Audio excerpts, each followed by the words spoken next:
Comsec tayo Comsec. Kung bibigyan kayo ng boses at kung bibigyan kayo ng pagkakataon pakinggan, ano yung i-comment nyo dito regarding doon sa bahay ni Tatay Digong sa Doña Luisa sa Davao na ngayon for sale na. Okay, Comsec. Wala naman tama o maling sagot. Hindi naman natin kayang husgahan o papalitan yung isipan kung sino man nag-decide na para ibenta tong bahay na to dahil hindi naman tayo yon. Hindi naman natin alam kung ano yung exact na pakiramdam, kung ano yung exact na emotion o decision nila. Pero if we were given a chance to hear and to voice out our suggestion or opinion, paki-comment nga dyan sa baba, Comsec. Mauna na ako, ha? Mauna na ako.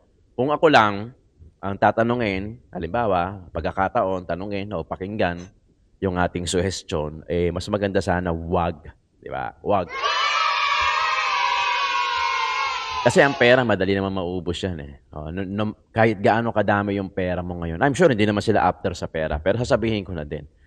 Kung pera lang din ang pag-uusapan, syempre, madali naman maubos ang pera. Diba? Kahit gaano kalaki hawak mo, maliit man, kayang-kayang ubusin. Kayang-kaya mo yung ubusin in a day, in an hour, in a day, in a week, diba? In a month, depende kung magkano yung hawak mo. Pero I'm pretty sure na hindi naman pera ang habol nila. Siguro, baka gusto nilang makalimutan yung mga memories dyan, di ba? Baka, hindi natin alam di ba?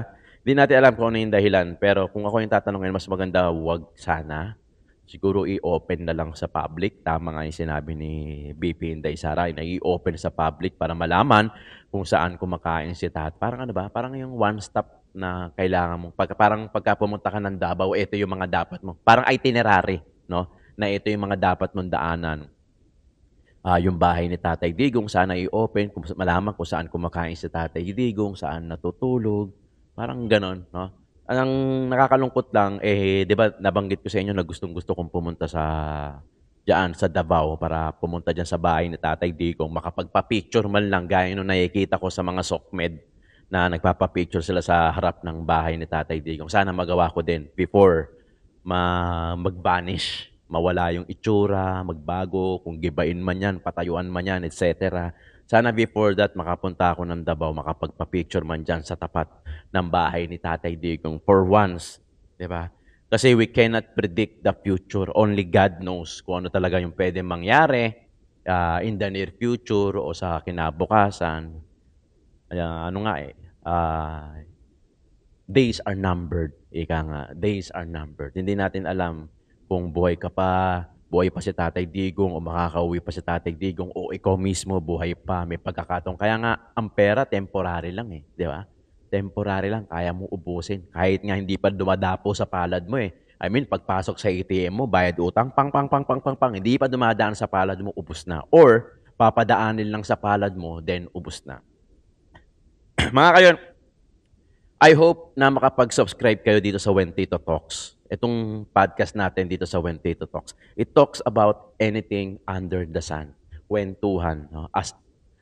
Aside sa politics na ginagawa natin dito sa Joe Malone TV, itong When Tito Talks, doon siya.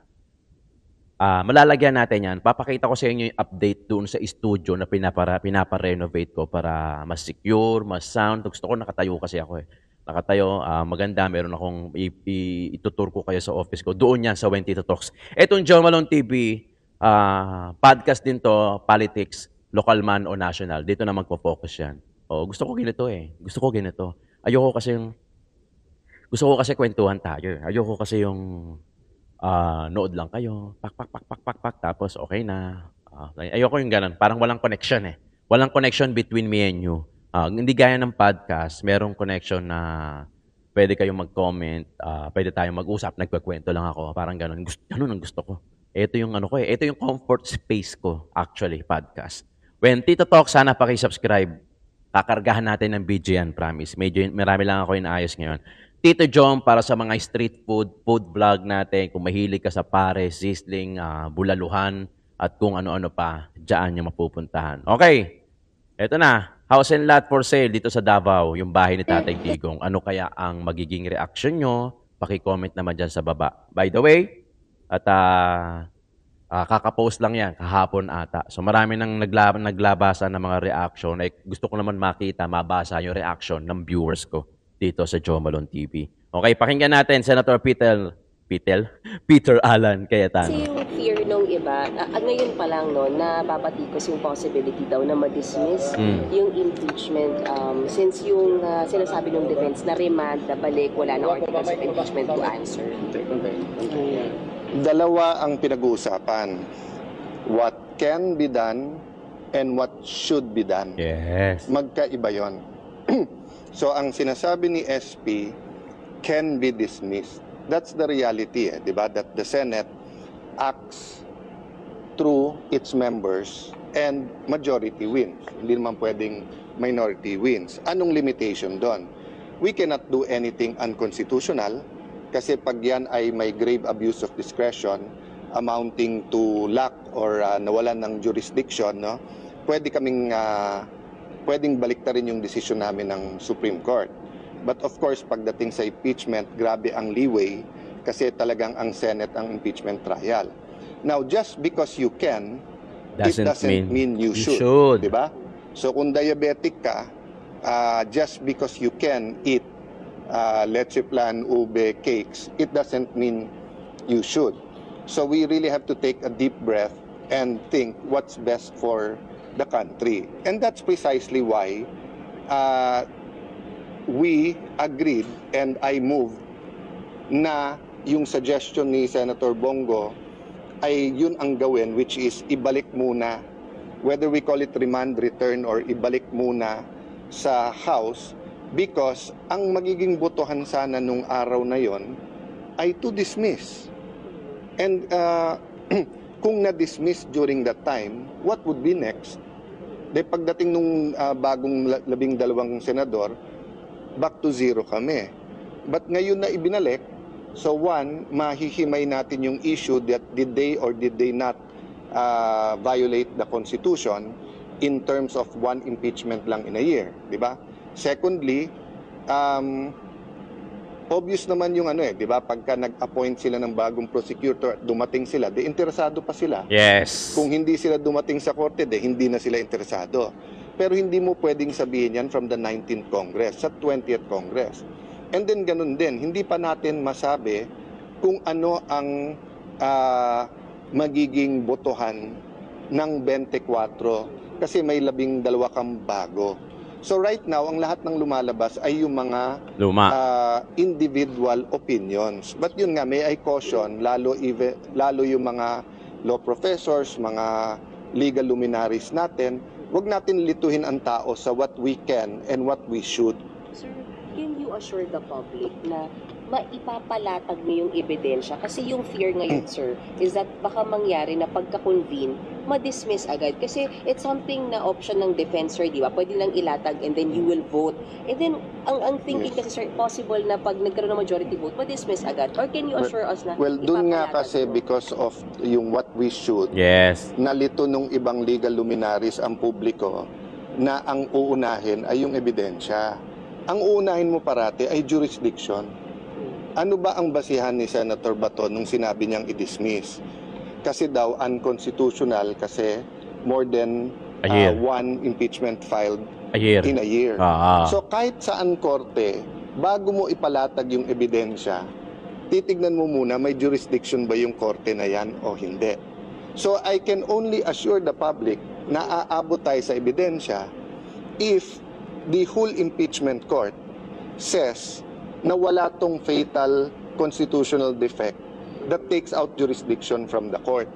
Diba? So hindi pa pwedeng, ipakita mo muna lahat ng ebidensya mo kay VP Sara, saka natin tignan kung may jurisdiction o hindi. Hindi muna yung i-resolve, sir. You can see that happening. That's the logical. Again, that's what we should. Diba? Now, don't panic because una, may Supreme Court. Pangalawa, what's the worst case? The worst case, they can file another one after the 1 year. Yes. Diba? Yung sinasabi lang pwede ilabas sa lahat ng ebidensya, they can do that in the Committee on Justice. Pero baka hindi na tayo umabot doon. Kasi pag sinabi nung bagong 24 na meron tayong jurisdiction, tuloy-tuloy na yan. Ang problema, if you have a majority who says na they violated the Constitution, babaksak at babaksak sa Supreme Court yan. So I'm not telling you what will happen. I'm not telling you yung stand ko. What I'm telling you is the possibility. Yes, 'di ba? Ano hindi nila matanggap. Hindi nila matanggap talaga na it turns out yung ginagawa nila halos bumabalik lang din sa kanila. Sa kakamadali nila, natalisod sila, 'di ba? May kasabihan, ang tumakbo ng matulin, pag nadapa malalim. So parang ganun yung nangyari sa kanila at hindi nila matanggap 'yan. Kasi they want power. They want that certain position na makakapagbigay sa kanila ng power, ng posisyon, ng title, ng kredibilidad at higit sa lahat ng pera, ng kayamanan. Yun lang naman yan 'Di ba? Tandaan nyo lagi yung pera kaya kang gawing mabuti kahit masama ka at yung pera kaya kang gawing masama kahit gaano ka kabuti. Pero syempre, hindi natutulog ang Panginoon natin. Talagang i-re-revoke niya yan, 'di ba? I-re-revoke. Pero syempre sa mata ng tao, ganyan sa mata ng tao akala nila ganyan lang yung labanan. Who has the power? Siya yung who has the money has the power, 'di ba? Parang ganoon sa mata ng tao marahil, pero sa mata ng Diyos kasi wala naman yung pera 'di ba? Temporary yung pera, wala 'yan. Yung pera, survival mo lang 'yan. Kasi bibili ka ng pagkain, bibili ka ng damit para mabuhay ka, but it doesn't mean na it will last forever, 'di ba? Your faith that saves you to that everlasting life, 'di ba? Yun.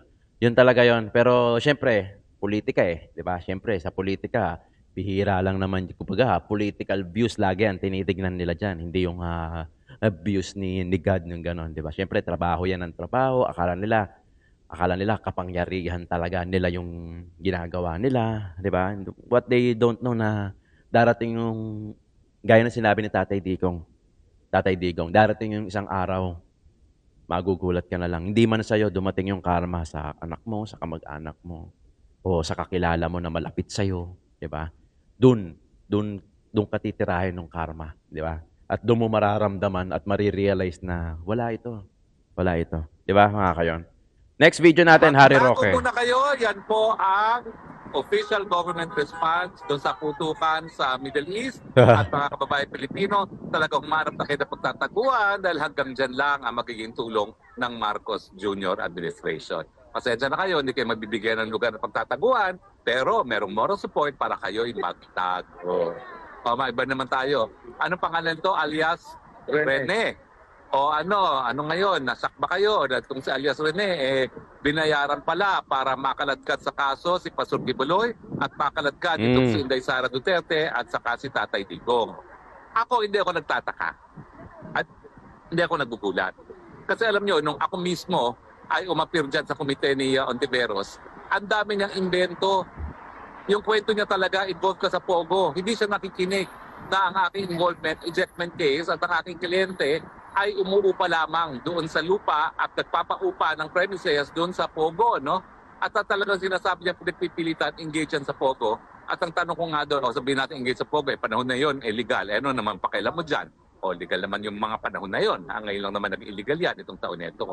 Pero ang katotohanan po niyan, talaga nagpupumilit siya ng mga panahon na yon na ikaw involved sa Pogo, ikaw may masama kang ginawa.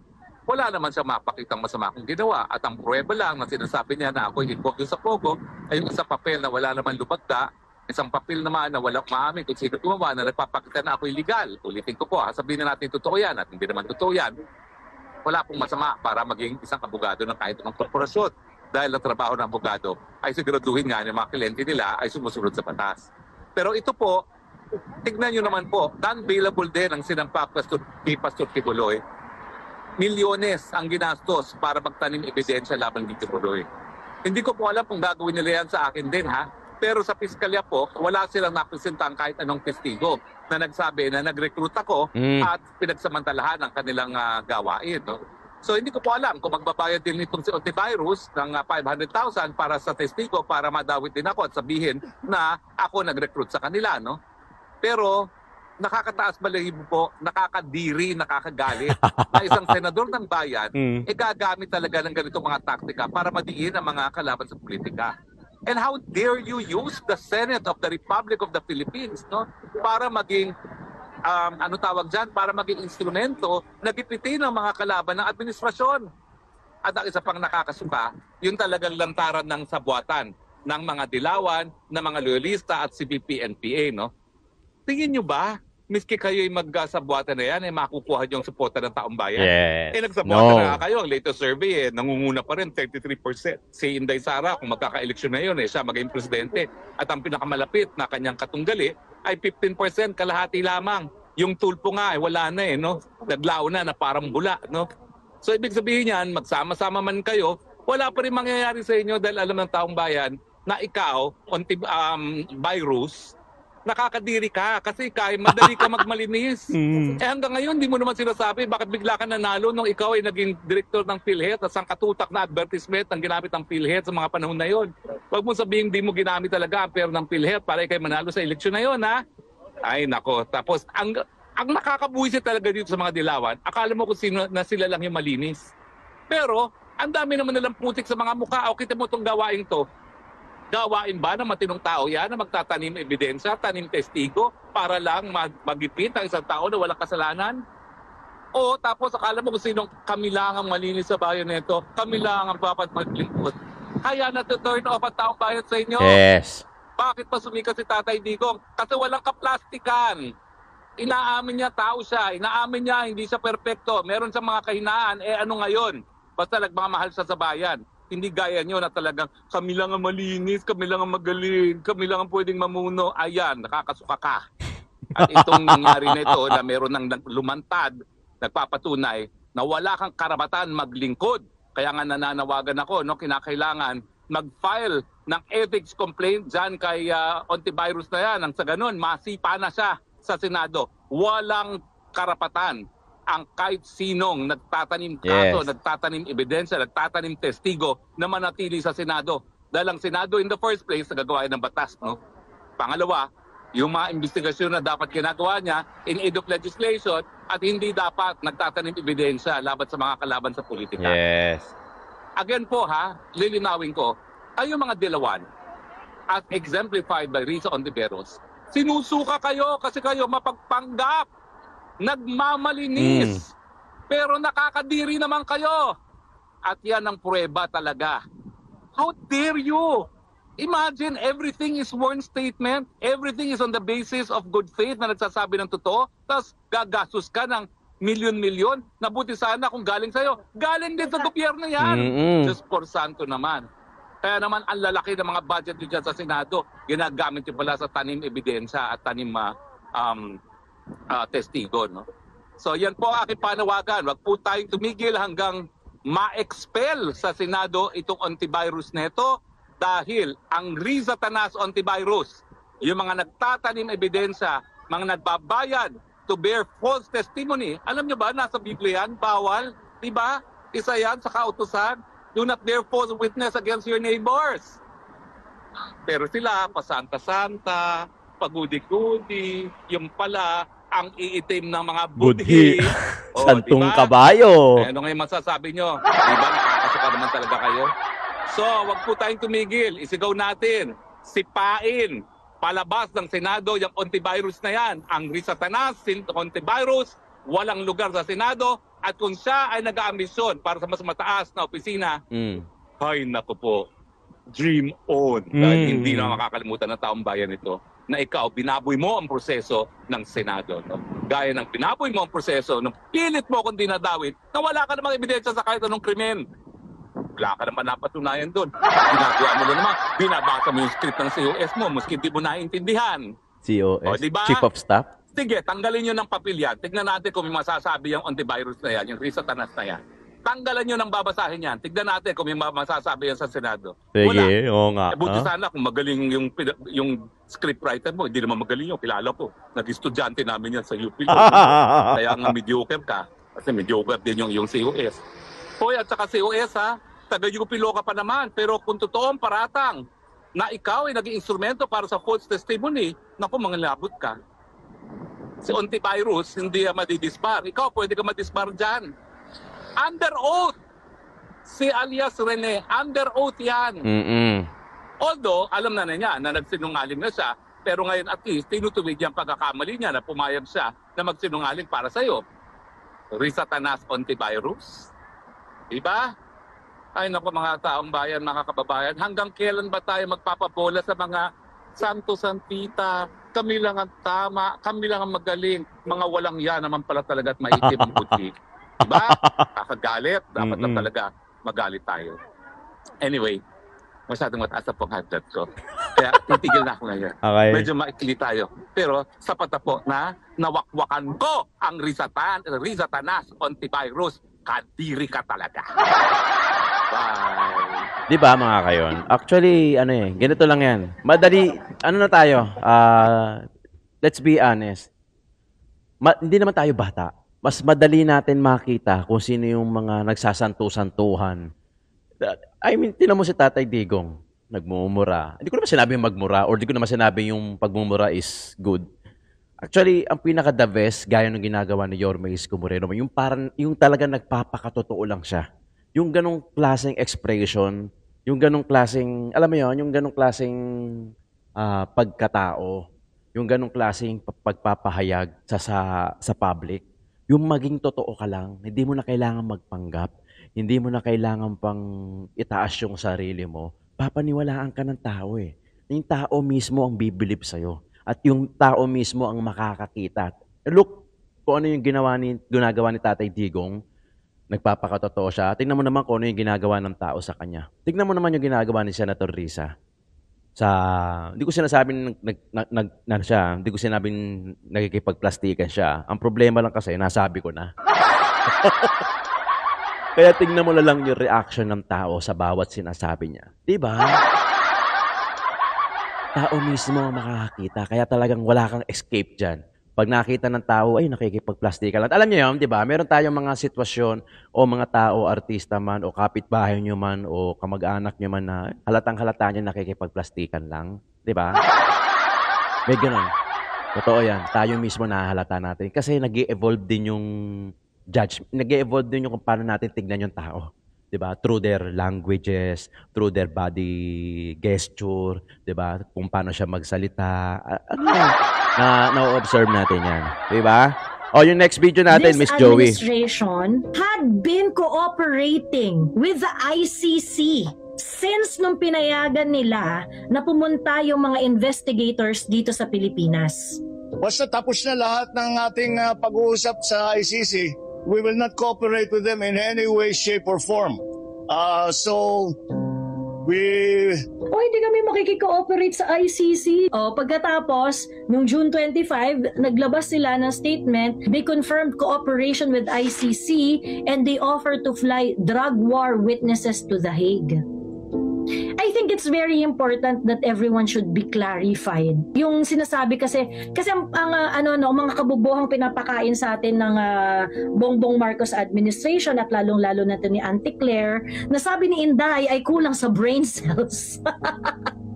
Sabi ni Inday kanina. Hindi ko alam kung sinasadya nila na ayaw intindihin o talagang bobo lang talaga yung nasa administrasyon. I'd likely lean doon sa latter kasi sa lahat ng mga desisyon nila lately. Ay, alam mo, sa totoo lang talaga nahihiya ako as a Filipino ba na nanonood yung ibang bansa sa atin and this is the state of the nation. Ito administrasyon na to talaga kulang sa brain cells eh. Sabi ni DOJ, kino-confirm daw niya ang cooperation with ICC at nag-offer nga daw na lipad ang mga drug war witnesses sa The Hague. O, di ba? Social? Ng Philippine government. O, syempre, yung panggasolina dyan, yung papunta dun sa The Hague. Yung budget pa, allowance. Sa pera ng bayan, di ba? So ngayon, wala namang mag-aabono like yan this to be very, very clear. Kapag kunwari sinasabi ng government na, hindi naman kami nakikikooperate sa sa ICC talaga, ganyan. Wala namang cooperation na nangyayari. Ganyan. Pagka ginaganyan tayong bullshit ng administration. Ladies and gentlemen, this administration had been cooperating with the ICC since nung pinayagan nila na pumunta yung mga investigators dito sa Pilipinas. Mag-ikot-ikot, magala-gala, whether pasyal o hindi, no? they are already cooperating. Kasi kung pupunta yung mga dito, pagkatapos wala man namang warning sa kanila na, well, you can visit the Philippines, but you can only visit the Philippines for leisure, ganyan-ganyan. You cannot do any investigation, ganyan. Pero at that time, sinasabi lang ng gobyerno is that, hindi, pupunta lang sila, papayagan lang namin sila dito kasi pasyal lang naman ang pupuntahan nila. Ang dami mga salawi kay ni Auntie Claire na walang alam sabihin, kaya niya si Sara sa Bardagulan, sabi ni Angela Gomez. Totoo. Hindi ko alam kung natatandaan ninyo, no, yung, alam niyo kaya namin na-coin yung term na ulo-ulo lang. Yung, kasi ang sinasabi na, hindi naman kami nakikikooperate. Pero pinapayagan lang namin silang magpunta dito. That's exactly what we were trying to say at that point. Yung kinukonvince tayo ni Bongbong Marcos na para tayong mga yung jowang virgin, di pa nakakaranas ng kahit anong kamunduhan. Tas ang jowa mo si Bongbong Marcos. Tapos sabi ni Bongbong Marcos, hindi naman natin ipapasok yan, ulo-ulo lang. Yan yung exact analogy nitong cooperation na to. Sinasabi nila, wala naman talagang cooperation. Pinapayagan lang namin pumunta dito yung mga ICC investigators, pero wala naman talaga, hindi kami makikikooperate, hindi namin sila bibigyan ng documents. Pagkatapos ngayon, ano na to? Diba, if-apply pa nila ang war witnesses ko na napay. Dadalhin pa nila yung mga witnesses sa dahig. Ano yan, pera pa namin yung papanggastos dyan, putang ina nyo. I'm pretty sure, pera pa ng bayan ang gagamitin dyan. Malamang, ay gano'n na nga talaga. Walang yan. Wala naman mag-aabono dyan. Example yung sinabi ni BBM na wala siya kinalaman sa impeachment ni VP ISD. Of course, may kinalaman siya. If hindi siya pabor, he has all the power to tell the House to stop the impeachment, sabi ni Fernando Guerrero. I agree. Ito nga yung binobobo kasi tayo ng BBM administration by saying na kasi yung trabaho kasi yan, legislature ang may hawak niyan eh. Walang control ang presidente dyan. Bullshit. The president has political power. How? Okay? How can the political power of the president be demonstrated? Ang presidente ang nag-a-approve ng release ng bawat project. Saka may kinalaman siya talaga doon. Siyempre, i-deny niya, hindi, wala siyang power, sila na yan, kumbaga, pero imposible, hindi ganun yun. Diba? May go signal yon, di ba? May go signal yan. Kahit na nga siguro na, sige gawin nyo na, kahit hindi na nga verbal tumango lang yan matik na yun Di ba? Kasi lagi nilang dinideny yung ganyan hindi ako may utos. Sila ba? Kunyari, mamang-maangan. Pero di ba, lagi sinasabi ko, hindi kami mga bata. Siyempre, ikaw yan, inutos mo yan. Ano ibig sabihin yan? Ibig sabihin yan, if the House of Representatives, may kanya-kanya yan ng mga binabakapan ng mga projects. Di ba? Kani-kanilang mga distrito. And if the president is going to decide on certain things, let's say, sabihin na natin na ayaw kayo impeachment, wag nyo yung ituloy. Hindi itutuloy dapat yan. Pero pinipilit ng House of Representatives na hindi ituloy natin yan, yan. The president can actually flex his political power, no? He can actually flex his political power. Sige, talaga, may mapilit kayo. Mapilit kayo. Sige, hindi ko pagre-release yung mga budget na pinagre-release ninyo. Hindi ko pagre-release yan. Ayoko nga kasi ayoko ng kaguluhan ng stability sa aking gobyerno. Diba?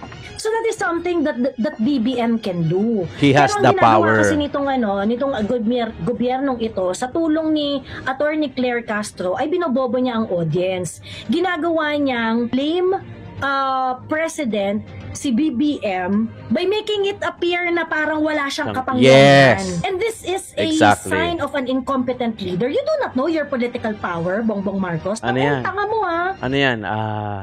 Ito yung kaya ayaw nilang maging matalino yung Pilipino kasi hindi nila makokontrol.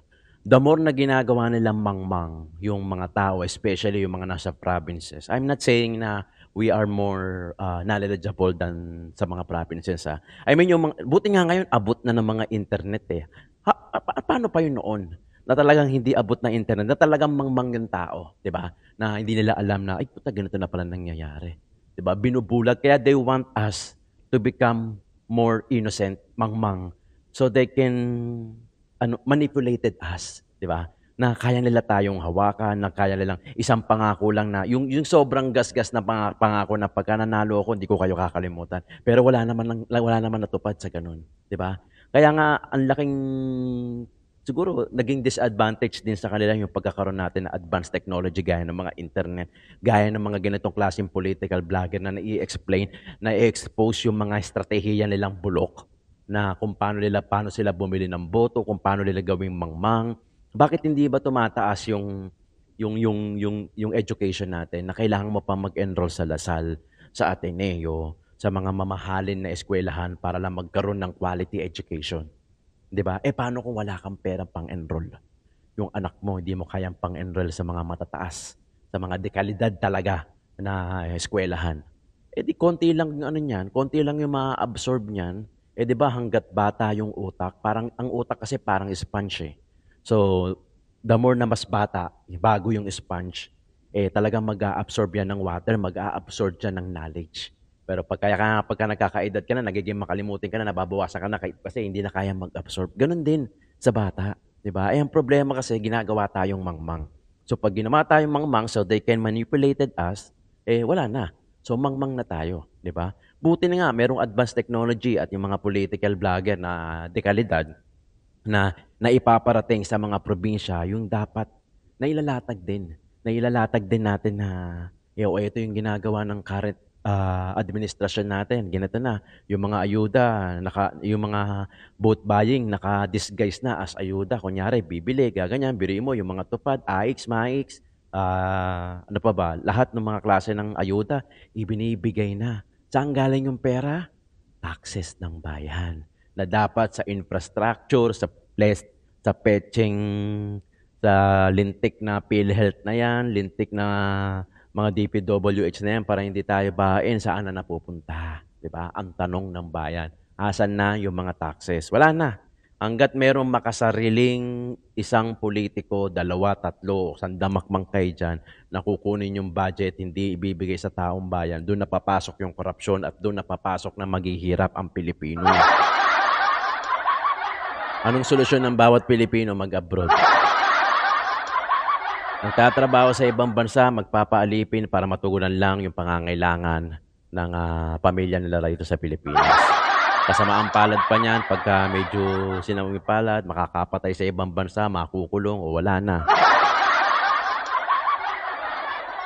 Kaya again, hindi tayo magsasawa na gisingin, bosesan, kalampagin yung mga natutulog na isipan ng ibang tao na hindi pa aware, na hindi pa conscious sa ganitong klaseng nangyayaring administrasyon o sa gobyerno natin. Kahit hindi na itong administrasyon na to, sa darating man na administrasyon, na kailangan natin kalampagin, kailangan nyo nang magising dahil otherwise, kawawa ang Pilipino.